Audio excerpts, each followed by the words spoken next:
I spoke one-on-one with President Trump about this virus pandemic and his administration's response. I'll answer that one comes next, and when you typically the job shouts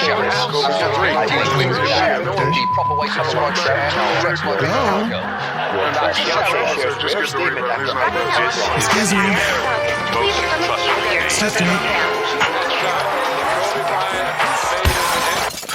Now that I have your attention, woo-hoo! All praises, glory be to the Most High, and let's make history. And class is in session. Are you listening? Damn. Woo-hoo! Welcome to the Making History Making podcast. In this episode, we are wrapping up Challenge 11. Now, if you don't know what Challenge 11 is, then I recommend going back to part 1 and 2 to be able to hear not only one of the boldest and rawest shows on this side of the Mississippi, but also learn the story behind me coming to record Challenge 11 itself in the first place. These are some great people, and their works constantly inspire me to keep finding more stories to tell. Ladies, gentlemen, non-conforming people, I would like to introduce you to the Drunken Retort. Well, folks, it's time to kick it old school. In this final part, we will be listening to the interviews and special recorded segments from participants of the Drunken Retort. My first interview was with one of the founding members of the Diatribe. They are considered the original creator of the Drunken Retort, and they are a mentor to many students in the youth crew programs that encourage students to keep expressing themselves. I'm proud to introduce you to Greg DJ Autopilot Foster. What's up, world? They call me G Foster 2, aka Autopilot. I am the host and creator of the Drunken Retort, along with Marcel Fable Price and Rachel Gleason. We've been doing this for almost 6 years. I'm also the host of the original Back to the 90s party and creator of that as well. Been in the city for about 12 years. I've also been on Vans Warped Tour with, as far as like music goes. I was in a group called Great Theory. The third day of March 2008 was our beginning, and now it is 2019, so got a few years into that. I'm an entertainer. I do spoken word poetry, promote, I host, I work hard, and I'm here. Well, I wanted to, I actually approached the pyramid scheme first with this idea for spoken word venues. Like the ones that we were used to was like very, very quiet, just like doing the snaps, you know. And I wanted a rowdy show, and alcohol is a part of nightlife, and it doesn't always have to be a part of it. Like you can be drunk with laughter or anything, but I mean, like I like a beverage or two, and so I had approached them because they had a bar, and I asked them like, "Yo, you guys want to do this spoken word open mic?" The first idea I had was to do it like on a soapbox, and that actually didn't pan out. So that was the first time I got a no, and it just so happens that the manager at the time that was at Stella's was looking for a way to make money on a Monday night, and I hit her with the idea. She liked it, so she approached Mark Sellers. They had me pitch a plan and everything, so I wrote this whole idea out. I told them who would be the co-host with me, and it was Fable. And you know, they liked the idea, and then as soon as they told me yes, I took that piece of paper, I scrambled it up, threw it in the trash can, and then Fable and I sat down and came up with the Drunken Retort. I think it's always fresh, new blood. There's old voices, new voices. There's history here now. I mean, like from when it first started, you know, there was a bunch of people from the, or I'm sorry, not the original, but for the founding members of the Diatribe, and we were all supportive of each other and hitting up shows, and then just inviting people through text messages, emails, Facebook invites, everything. Like we got like, there's not the same individual person that's in the Drunken Retort. There's no cookie cutter people that are just made to come here, and I think that's what makes it. That's what makes it dope. It's a community, and it's a community effort as well. I believe there's a bunch of different things that helped me to write and helped me get to my creative process. I love movies. I love music. I love my family. I love my friends. I love seeing events take place. Like, so for once, one of my writings is called the Gas Station Chronicles, and I just write about what takes place in a gas station during my visit there. And then there's also just the people, you know, and like current events. Current events definitely help me to write. And I love being able to take the words that were said in an event or in something that happened, say like a video that I watched of police or whatnot, and then taking the words of the police officers and putting it into a poem or turning it into a poem. And I feel like that's something that holds me accountable and holds other people accountable if I use their words. Thank you, Greg Foster, for having a vision for something new and different. This show that you thought of truly is history making. Next is a comedian who frequently performs at the Drunken Retort. They have also performed at the Grand Rapids Comedy Festival Laugh Fest. They have also performed for America's Got Talent in Detroit. Give a warm welcome to the comedian, Benjamin Roskam.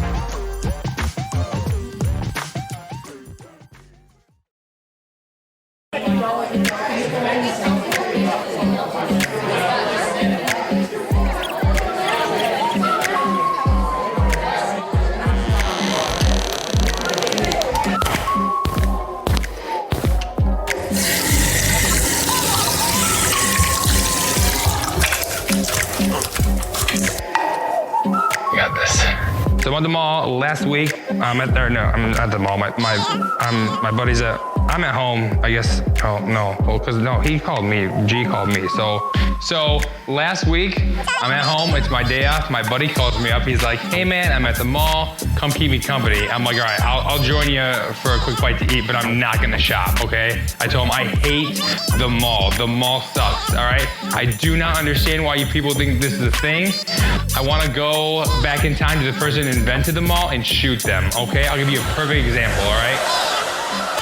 And that's a Santa, so anyway, so I get there and I mean, they do have food there, so I mean the food court. But why is the food court always in the center of the mall? Okay, so not only you have to park in the back of the parking lot, but you have to walk a mile just to get to Kohl's. Kohl's, 28th Street in the Beltline, not attached to the mall. $40 pair of jeans. Same pair of jeans at Kohl's, $65. Okay, your people are paying $25 more for the same pair of jeans. All right. So what did they do? For you keeping them in business, they put Macy's, Kohl's, and JCPenney at opposite ends of each other, and then they decide to build them in between these long, never-ending hallways that you're guaranteed to get lost in, and all the entrances and exits look exactly the same, okay? It's the same thing with the food courts, all right? You think this would be a convenient idea because all the restaurants are in one central place, and you have all your choices right there in front of you. But the problem there lies is the food court is directly in the center of the mall. So not only do you have to walk 1.5 miles from your car to the front of the store using a shuttle bus just to get to the entrance, now you have to walk another 1.5 miles inside the mall to get to the food court.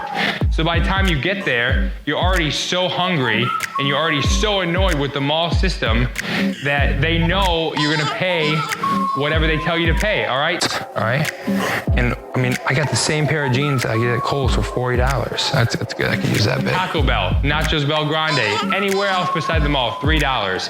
Taco Bell, Nachos Bel Grande inside the mall, $7, okay?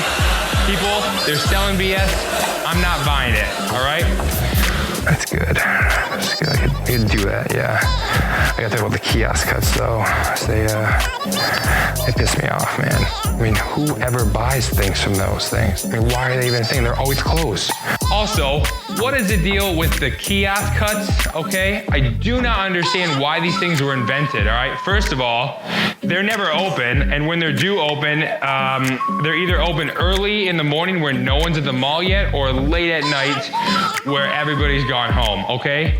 And whatever they're selling, no one has a use for ever. Like, I'm pretty sure in Granville, Michigan, no one has a use for Japanese customizable Hello Kitty bedazzled cell phone cases, but yet they have an entire kiosk dedicated to it, all right?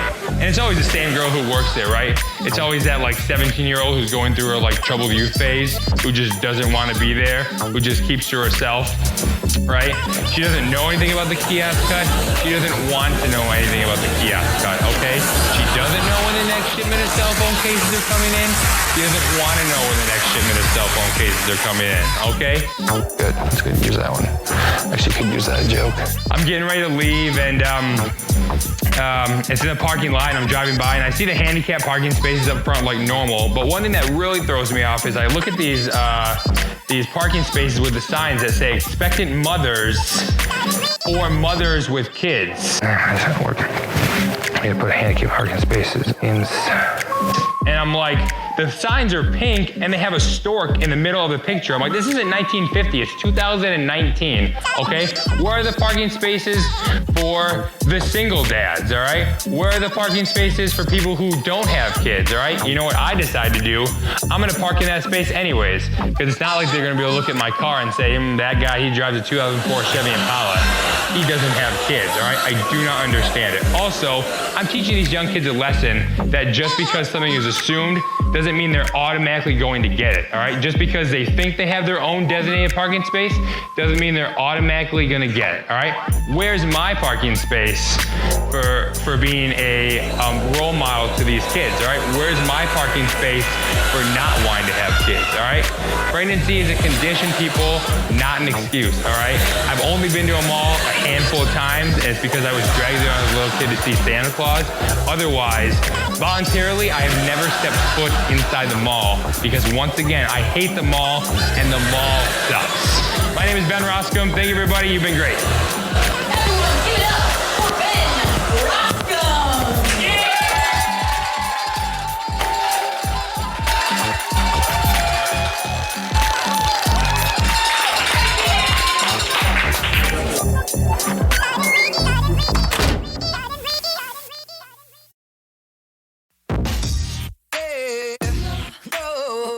Woo-hoo! That boy's funny. Now, before we move on to my interview with Ben Roskam about himself and his comedy, I want to say thank you, Ben, and I hope you keep making people laugh, all while finding the humor in all your endeavors. My name is Ben Roskam. I do stand-up comedy. So basically my style is observational humor. So like Jim Gaffigan meets Jerry Seinfeld. I find my inspiration from everyday real life. My comedy is just basically like venting in art form, like comedic venting. You know, I don't swear, I don't use sexual humor in my comedy. Not that it isn't funny, not that there aren't successful comedians who do that. I just think it gets a more pure laugh. Jerry Seinfeld once said in an interview that, that kind of humor gets more of a pure laugh. And so I kind of took after him, and he's actually one of the first comedians I've ever watched, and that's how I got into stand-up. I just think that laughter and humor is such a big part in today's world, especially now. And I've always used laughter as a way of coping with issues in my life. And I love to talk and I love to meet new people. And so, I've always had kind of like an off the cusp humor, not like joke book humor, like someone says something, I'm just able to say something. And, about a year ago, I went to the Drunken Retort for the first time in Stella's, and I started doing stand-up, and it's almost a year now, and it's going really well. So, I don't know if I'm ever gonna, do this as a, full-time like career as a side gig, but for now, just not keeping all my eggs in one basket, but just moving a few over at a time. So. Now, our next interviewee is one of the most soulful people I have met. This person literally radiates positivity and happiness. They too are a founding member of the Diatribe and a host of the Drunken Retort. They also are a teacher for the Diatribe and help people to grow in spoken word as well as their writing. Let's hear it for the great Rachel Gleason. So kind of my backstory would be that I came out of a very strict church that I am not afraid to call a cult. It was extremely controlling and abusive on many levels. And I think now as an artist, being able to express myself the way that I want to after being voiceless for so long is really important to me. So just being an artist at all kind of came from that place. And also that influences the kind of art I create. A lot of my art is kind of found at the intersection of faith and sexuality, and also just finding beauty in things and seeing God in things that I was taught not to see God in growing up. And it's just about broadening my lens and appreciating so much more of the world that I didn't appreciate before. Some accolades that I myself have would be that I am the Slam Master of the Drunken Retort, the Retort United Slam team. And last year we brought home 3rd place from the National Poetry Slam in Group Piece Finals. So that was pretty incredible. I've been commissioned from both local and national organizations and have performed all across the city and across the country. I performed in Washington, D.C. this past summer at a fair housing event. I also had a video for my poem, Rambo Renegades, shared really widely last summer. It was shared by Pride.com and some UK, Diva UK, and some journals, and even across the country and in London. So that was cool. And yeah, it's just awesome to be able to do what I love to do and get recognition for it. So the Drunken Retort was actually the brainchild of Fable and Foster. They wanted to start a show that was unlike any other open mic in the city. They wanted it to be interactive and rowdy and fun. And so I actually wasn't one of the co-hosts yet. They thought of this idea and created it, and a little over a year into the show, they brought me on as the 3rd host with them. The goal of the show was really to put Grand Rapids on the map for spoken word, and to showcase spoken word in a way that it hadn't been showcased in the city before. To get people excited about poetry and spreading the word and loud, and pack a room out of people that were excited about poetry. And also to bring in features from across the country and have national features come in and do this show and perform at the show and give love to national features, and also to get local artists onto national stages and to really push and circulate the artists in this community, get them supporting one another and really showing up for art, local art, and for each other. I think the biggest thing that keeps people coming to this show is that it's an experience unlike any other. There aren't any other shows like this in Grand Rapids or even across the country.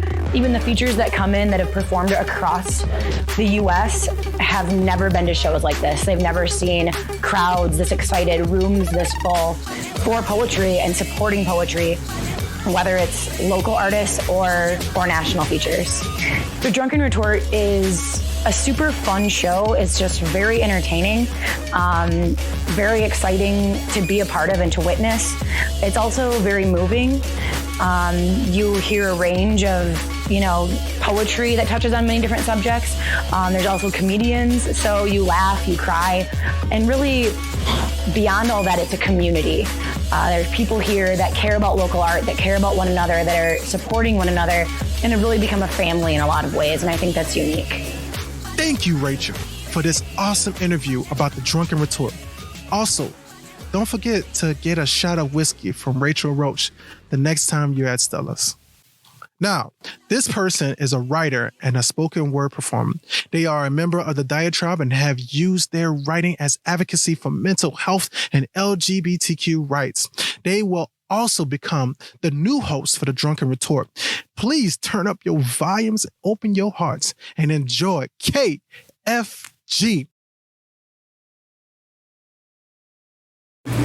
Next up, you guys know and love this human being. They have represented the Retort United Slam team not once, but 2 times. Everyone, give it up for KFG!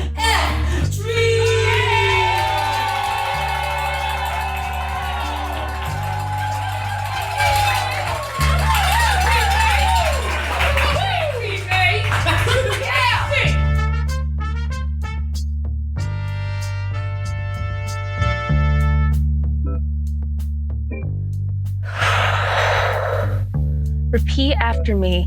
People are not scary.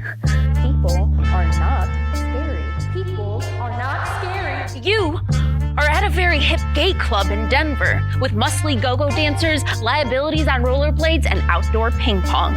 Your friend abandons you momentarily at the bar for the restroom. It is now up to you to maintain an upbeat, hilarious, vibrant, but above all else, normal dialogue with a friend of your friend that you just met. Okay, this shouldn't be too hard. Nope, too hard. Hey, it's okay. You don't need a map to navigate through the triggers of emotional landmines. You don't need the survival script anymore. But if you would like a script, here's one. Express exasperation towards me in Colorado. Talk about the Doberman seeking refuge in the RV parked out front of the house that you're staying at that night because the house doesn't have AC. Dog. Talk about dog. Everybody loves dogs. She apparently does not love dogs. Silence. Hey, you probably don't look as awkward as you feel. Nope, I don't want to be here anymore. I can't hear anything anyone is saying over the douche of the rattling speakers and the loud strobe lights and the passing bodies. I'm in the way of most likely. Are you okay? Oh, shit. Do not black out. Do not extinguish into the night. Listen, some Aristotle wrongly depicted the stars as Mona Lisa hawk eyes following you wherever you walk. Who told you you look like delectable prey? Who taught you to preemptively pray for forgiveness in every human interaction? Because fuck them. Fuck the humans who hurt you, the first to instill distrust of every person that would come to follow. They beat down spiral pathways into your nervous system, printed along the staircase a ghostly negative of human nature. As Hurricane Katrina, people are not hurricanes lunging from weathered leashes. And I love you. It's not always a precursor to someone leaving you. I love you is not the lock on the cage. Love is not a threat. Love is not a weapon. Some people are just clumsy with it.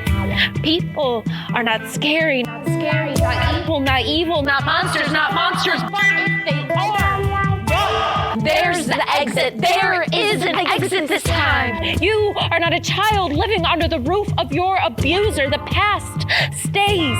A VHS tape playing, a red face screaming like a train whistle, the steam shrouding your mother's betrayal as she slips out the door. But you get to leave now. You are safe. You are safe under the roof that you have built. There's the exit. There is an exit this time. Damn. KFG, every time I listen to this piece, it hits me deep. Now, I also got to interview KFG and talk about their inspiration for their writing. Check this out. I was a sad, small thing, and I started writing. Probably. Yeah, I found a book of Anne Sexton poetry at a thrift store, and she's like super, to be really diminishing, super sad and like confessional and stuff, and I like the idea of that. So that was the kind of stuff I started writing. It was a combination of that and Shel Silverstein. It's a combination of the two. But yeah, as I got older, I did some drugs, and then I could start talking about my actual feelings without hiding behind like 20 miles of metaphor, and then started performing it too. Yeah, that was the game changer. Like, poetry is just how my brain works most of the time. I connect it very much to mindfulness. If I'm really present in a moment, then how I perceive reality is beyond the stale surface. So it could be really anything. Sometimes it's just a strong feeling though, and I haven't known how to express it, like a big question that sits there, and then the poem is just a long stream of answering that question. most influential was from when I first started writing and performing. Andrea Gibson, like one of the most well-known spoken word poets there is. I didn't even know that poetry could be spoken until I heard them like riding along with my friend late at night, and she put on Yellow Bird by Andrea Gibson, and that showed me that there's so many different things that you can do with poetry. But there's so many poets that I've met and heard since then that I feel like there's this poet that I had met in New York, Nabila Lovelace. That's it, Nabila Lovelace, who said, like, every time you come to the page, you bring people with you, whether that's your ancestors or other writers, you bring people with you. So I feel like there's a lot of different people I end up bringing with me. Now, our next interview is with co-founder of not only the Drunken Retort, but also the Diatribe. He is also a major influencer in West Michigan for his spoken word performance and his involvement with the communities in Grand Rapids, Michigan. He also was a speaker for TED Talk at Grand Valley State University. Last but not least, the man who picked up the phone for your boy History to be able to even record this event. Here is my interview with Marcel Fable Price.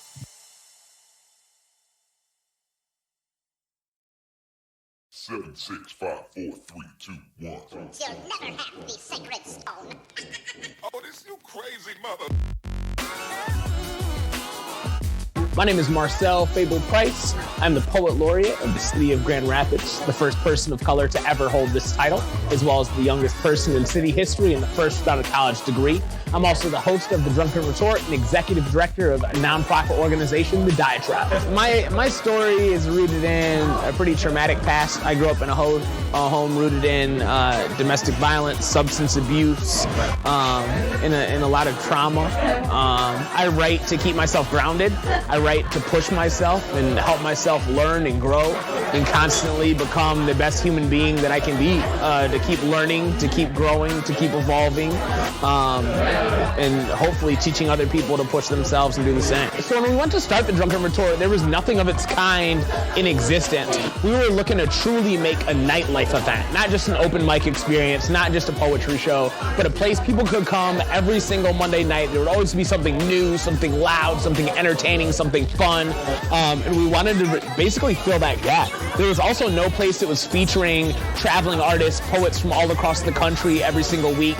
We saw that void, and we also wanted to fill that. And we also wanted to create a space where people felt they could come not only to perform, not only to try out new material, but as well as to network, to meet connections, to meet people that will get them on these stages across the country, because that's something that we feel is very important, especially in a market that's constantly advertising, hey, do this for exposure, do this for exposure, do it because it's fun, that you'll get networking and resources, as well as because there'll be a lot of other opportunities down the way. I don't know, it's a fun time every single week. It's like a family reunion every week. It's entertaining every week. Due to the features, you never know what you're gonna get. The vibe could have Southern twang, it could sound like a Brooklyn accent, it could sound like the West Coast, it could sound like the Midwest. Due to all these features bringing their own unique style, you never know what you're gonna expect, and that's part of what makes it incredible. Again, thank you, Marcel Price, for answering the phone that one day and introducing me to the Drunken Retort. This project came together because of you. I appreciate the time you, Rachel, Greg, and the participants put in to make this come together. You guys may not see me all the time, but your works encourage me to keep striving to be and do better. You guys help me make history every time I submit a new show. Thank you for challenging me to be better. Next is our final artist who writes his portrait to tell his experience as a Marine. He also is a regular for the Drunken Retort. Give it up for our final performer, Isaac Stevens. Next up, everyone, welcome to the microphone and stage, Isaac Stevens. Yeah.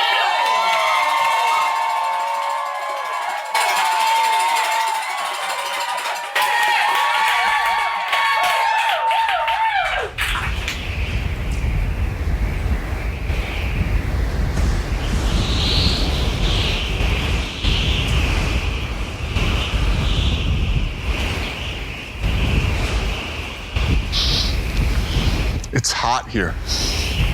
A hostile environment in the truest sense of the word. Even the plants are carnivorous. Everything is trying to kill us.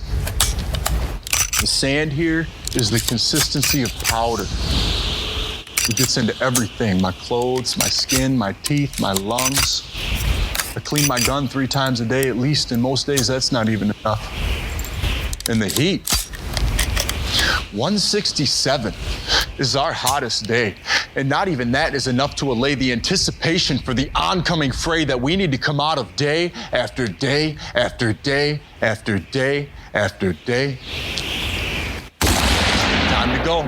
It's hot here, and it just got hotter. It's loud, and it's exhilarating. It's terrifying, and everything is happening so fast. They said it would slow down, but it's so fast, too fast. No time to think, take action, take aim, and just like that, I'm a killer. No time to breathe, just gotta act because his friends are here too and they don't like what I did.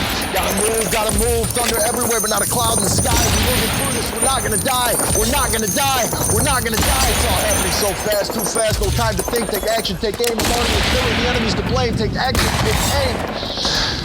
And just as quickly as it started, it's over. And not all of us saw it through.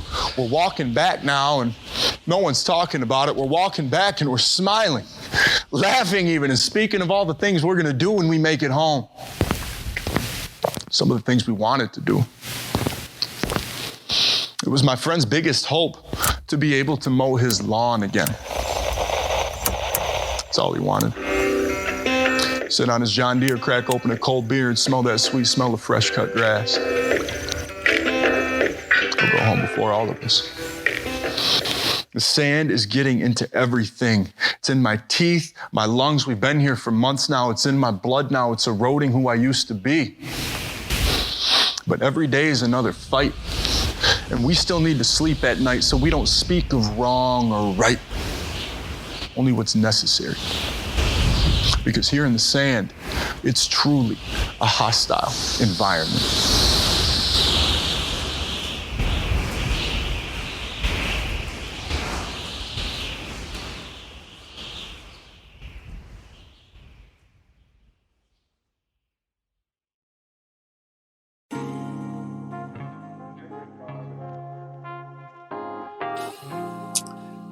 Thank you, Isaac, for sharing your piece. I want to also say that I appreciate you telling your story and being able to have a smile on your face throughout the time when we was doing the skits and like joking and being lighthearted. This man has been an experience to be around. And I appreciate you for everything that you do. And I appreciate your hard work and keep talking about your poetry and doing your storytelling to encourage people to know about your experience, but also possibly the other experiences that other people have while serving. Keep doing what you do, man.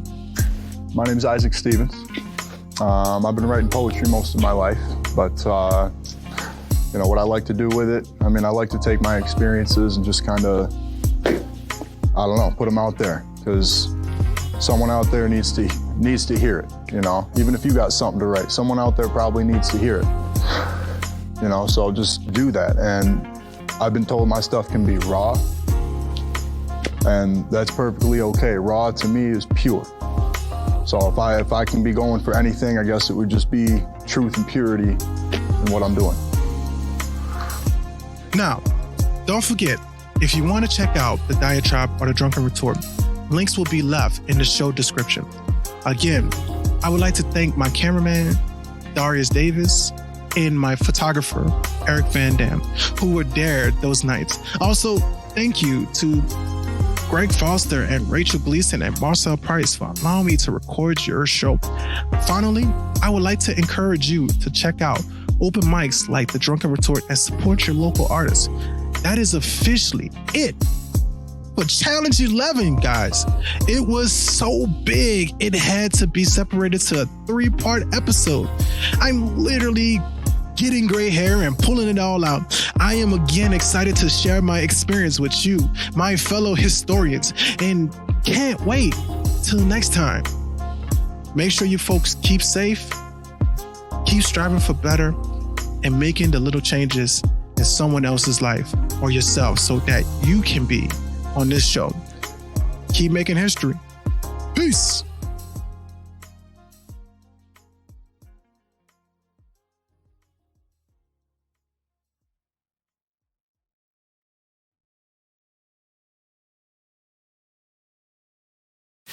Woohoo! You have just listened to the Making History Making podcast. My name is History Williams, and this was an A Narrative Media podcast.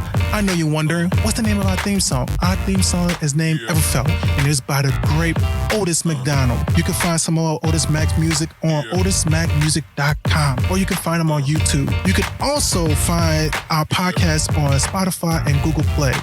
And I want to make sure that you guys don't forget the big 4, which is FSSL. Follow, share, subscribe, like, all the rest of that stuff. All the things that make you feel good.